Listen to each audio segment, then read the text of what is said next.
Beneath the sun-scorched plains of Cappadocia, Turkey, lies a secret hidden for centuries, a world carved not from stone, but into it. This isn't just a cave or a simple shelter. This is Derinkuyu, an ancient, multi-level city buried deep within the earth, a testament to human ingenuity and the will to survive. Join us as we descend into the darkness and unravel the mysteries of one of the most astonishing underground structures ever created. Our story begins, as many great discoveries do, by accident. In 1963, a local resident was renovating his home. After knocking down a wall in his basement, he found himself staring into a dark, mysterious passage. He had no idea he had just stumbled upon a gateway to a lost world, a subterranean metropolis that could shelter up to 20,000 people along with their livestock and food supplies. What he had found was the entrance to the ancient city of Derinkuyu. This wasn't just a network of tunnels, it was a full-fledged city, plunging more than 85 meters, that's nearly 280 feet, into the volcanic rock. Archaeologists have so far unearthed at least 18 distinct levels, a labyrinth of human existence hidden from the world above. So, who built this incredible place, and why? The exact origins of Derinkuyu are still debated by historians. The soft volcanic tuff rock of Cappadocia is easy to carve, and it's believed the very first levels might have been excavated by the Phrygians, an ancient Indo-European people, as far back as the 8th to 7th centuries BCE. But the city truly flourished much later. During the Byzantine era, from the 7th to the 12th centuries AD, it was expanded and used extensively by early Christians. Imagine the world above ground, a place of constant threat and persecution. Armies marched across these lands, and raiders were a persistent danger. For the people here, survival meant disappearing. Derinkuyu became their sanctuary, a refuge where an entire community could vanish from sight in an instant. This wasn't a place for permanent living, but a massive, temporary fortress against invasion. Let's descend deeper. The engineering here is simply mind-boggling. The first few levels are dedicated mostly to stables and storage. The temperature down here remains a cool, constant 13 degrees Celsius, or 55 Fahrenheit, making it the perfect natural refrigerator for preserving food and wine.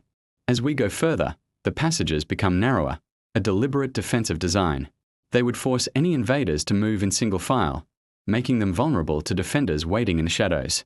And the primary defense? The massive, rolling stone doors.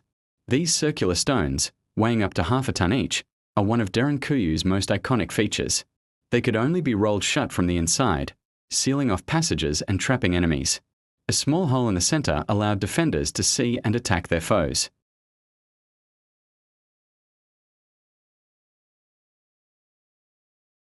Over 50,000 ventilation shafts, some running as deep as the lowest levels, were cleverly disguised on the surface as ordinary wells. These shafts provided a constant flow of fresh air to even the deepest parts of the city, an incredible feat of ancient engineering that ensured the survival of its inhabitants. Life in Derinkuyu was a masterclass in organization. We find living quarters, communal kitchens blackened with soot from ancient fires, and even oil presses and wine cellars. It was a self-sufficient world. They had everything they needed to withstand a siege for months on end. There's even a large, barrel-vaulted room on the second level that is believed to have been a missionary school, complete with study rooms. One of the most profound discoveries within Derinkuyu is a cruciform church on one of the lower levels. The ceilings are high, carved directly from the rock, a testament to the unwavering faith of the people who sought refuge here. In the darkest of times, in the heart of the earth, they created a sacred space to gather and find solace. This wasn't just about physical survival, it was about preserving their culture and their beliefs. Water, the source of life, was also secured. A deep well provided clean water that wasn't connected to the surface, meaning it couldn't be poisoned by enemies above. This ensured the city's inhabitants had a safe and reliable water supply, a critical element for long-term survival. Think about the sheer scale of this undertaking. Millions of tons of rock were excavated by hand, using simple tools. Where did all that excavated earth go? It is believed it was carefully carried away and dispersed in remote areas or dumped into rivers to avoid creating large mounds that would give away the city's location.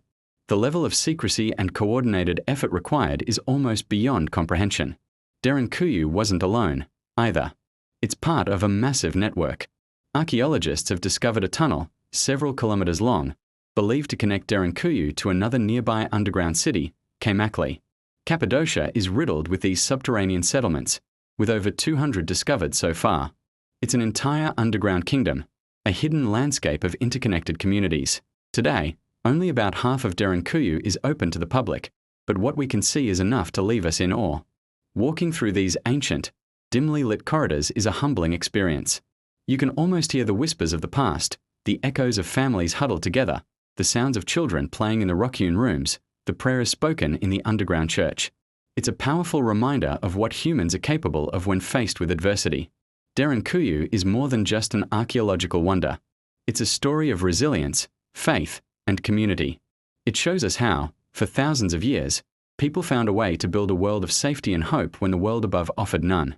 A city not of towering spires, but of deep roots, forever carved into the memory of the earth itself. Thank you for joining us on this journey into the depths of Derinkuyu.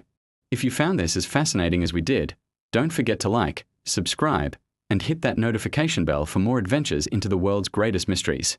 See you next time.